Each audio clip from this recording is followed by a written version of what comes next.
So we'll come to A2, which is forces and momentum.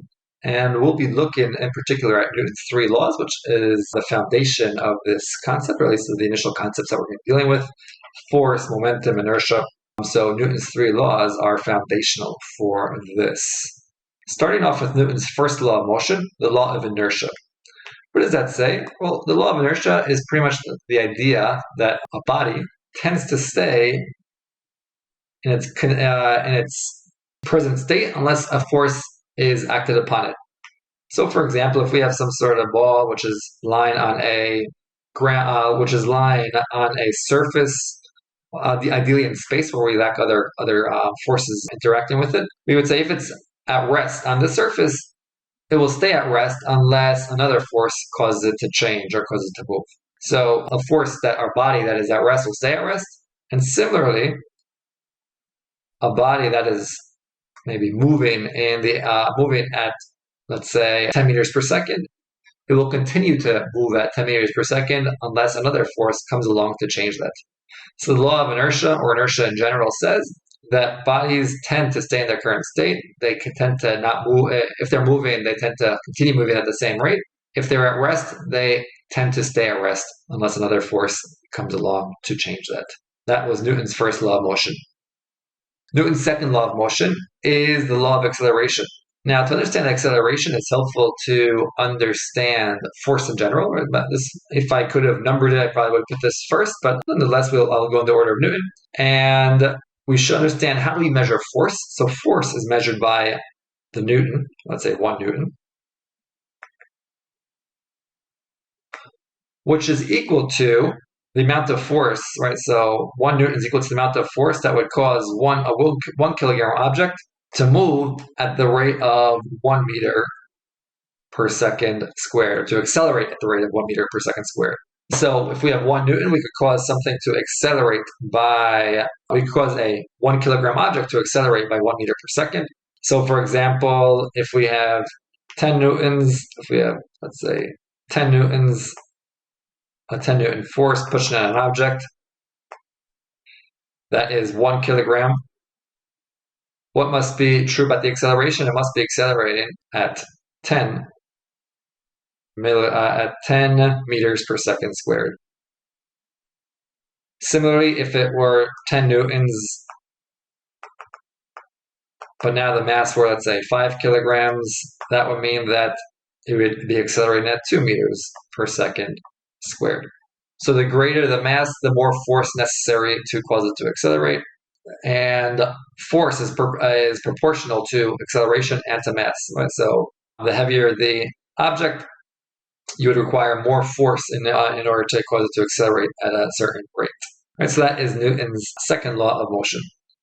Newton's third law of motion is the law of action and reaction. Right? So to every action will have an equal reaction. So for example, I'll use the example of, we could say, gravity. Let's say gravity, we have two objects in space. Maybe you are floating in space and you come across a planet. What's going to happen if that planet is going to be, if you're close, the planet is going to be enacting a force which is going to be pulling that person towards the planet. But similarly, the planet is going to have a force which is going to be pulled, or the planet will be exerting a force on the person, right? It'll be attracting them. So that's the arrow right there. And similarly, the person is going to be exerting a force on the planet, an equal force. Of course, that's true even for our own planet, right? So on Earth, the Earth is exerting a force on any person. It's pulling us down, and the object is being pulled down towards the Earth. But similarly, the Earth, the objects are exerting a force on the Earth, attracting the Earth to it. But of course, the Earth is such a huge mass that the force will have minimal accelerate. It will cause it to accelerate minimally towards other objects. But nonetheless, the idea is the same, that the forces are going to be equal. Every reaction, right? So every force will have an equal reactive force on the second object, right? So the Earth is exerting a force on object A. Object A is exerting a similar force, an equal force on the Earth. And one more example for this would be, let's say, a rocket that shoots up in the air. A huge rocket was shot up into the air. So what is that fire? That's fire that I drew there, right? So what is going to happen? Like that fire is going to propel is going to cause the rocket, will exert force on the rocket. And the rocket, as it flies away, is exerting force back onto the Earth, which is also represented in the explosions or in the fire that is being created below it. Now let's get to some examples of what you would be expected to be, how you might be tested on it. Question 1 will be a little bit easy, but just to get started with the idea, to draw a free diagram graph. Now, a free diagram graph is something that represents the different forces that are exerted on an object. So here they want us to draw a free diagram graph for a person. Let's just draw this person. That is 72 kilograms standing on the floor. So one force that we are going to have is the force that is perpendicular to the surface, perpendicular to the floor in this case. That's going to be pushing up against the person. And this force right here, we could call it, or it is called, right, that will be, let me use this. So here we have a force being pushed up perpendicular from the surface, and that is our normal force, which is the force that is perpendicular to a surface.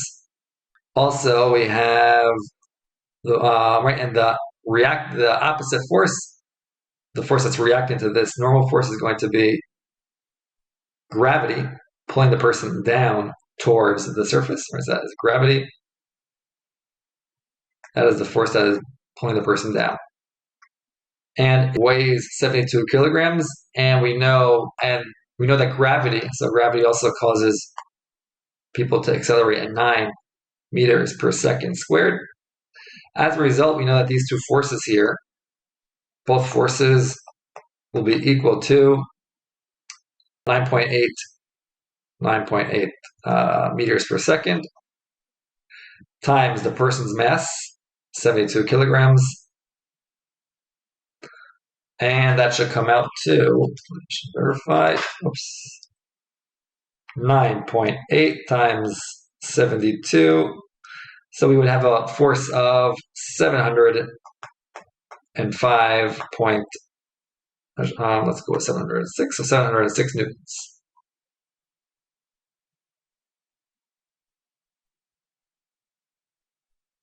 Straightforward free diagram graph. Here we have another free diagram graph, and in this one, let's see here. Yeah, I have it. In this one, it asks us find the resultant force for the following diagram. Right, what's going to be the resulting force that's exerted on this object? And the answer here is going to simply be that the resultant force. Where is the object going? Where is the object going to end up moving? In which direction? It's going to end up moving to the right. It'll be moving right by 10 newtons, right? 10 newtons. Or a force of 10 newtons is going to be pushing it to the right, so it depends on the mass of the object. And take note, the forces, the normal force and the gravitational force, which is represented by those vertical force lines, those will not cause it to move anywhere because they are canceling one another out. The object appears to be on the surface, so it's not going to be moving vertically in any direction. It's not going to be flying up into the air, nor will it be sinking into the ground. It'll be at equal vertical length, but it will be pushed, or it will be pulled or pushed 10 newtons to the right. So let's assume that, let's just add one more bit of information. Let's assume that this weighs 5 kilograms. Actually, let's find 5 kilograms. I think we had similar numbers before. We know that we have 10 newtons, which is equal to mass times acceleration, where mass is 5 kilograms, and then acceleration is what we're looking for. And then we divide both sides. Acceleration is therefore going to be equal to 10 divided by 5, which is 2 meters per second squared. Assuming this object is 5 kilograms, it will be accelerating 2 meters per second squared to the right. And then finally, we have this. Let me see. We'll do another couple of diagrams here. Let's see. We have 1, 2, 3. So another free diagram graph. And in this case, we want to find the resultant force. It requires us to do a little bit more work, not much more. So in this case, the object is being pulled 3 newtons up and also 5 newtons to the right. What is the resultant force? So the key here is to know vector addition, or to understand it. And the basic idea is going to be that to add these two vectors together, I want to put them tail to head. In other words, I want to move this vertical, force arrow. I'm just going to have it, let's say I'm going to put it like this. And this is the equivalent, right? So I didn't really change anything factoring the problem, just made it clear to see with respect to vector addition. And our resultant vector in this case is going to be that dotted line that I just made. That's going to be the direction and the magnitude of the resultant force for this diagram. And we could use Pythagorean's theorem to find the magnitude and some trigonometry to find this angle.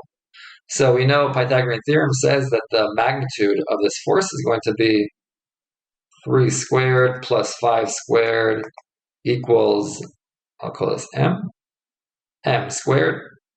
9 plus 25 is equal to, so it's 9 plus 25, so it becomes 34 is equal to m squared. M by itself will be equal to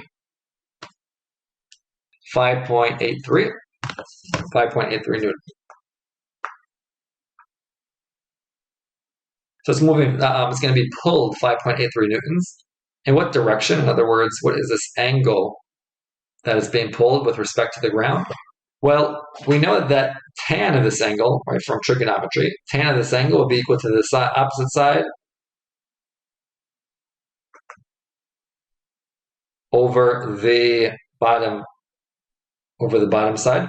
So in this case, we could just do inverse tan. So I'm going to do inverse tan of 3 divided by 5 on my calculator, which gives me back, in this case, 31 degrees. 31 degrees. So your final answer is that it's being pulled 31 degrees up with respect to the ground with a force of 5.83 newtons, right? So depending on what they asked or how they phrased it, your final answer would be somewhere along the lines of it being pulled 31 degrees with respect to the ground with a force of 5.83 newtons. And then finally, question 4, what value of F puts the body in an equilibrium? This is pretty straightforward. It's being, right, so let's say we have this object. To keep it in equilibrium, what does that mean? That all the forces need to cancel out. No force should cause anything to change on the body. So 60 newtons to the left and 60 newtons to the right keeps it horizontally at balance. And by the same logic, we would have to have, if it's being pushed up by 40 newtons, we have to make sure that it's also being pushed down by 40 newtons to keep it in equilibrium.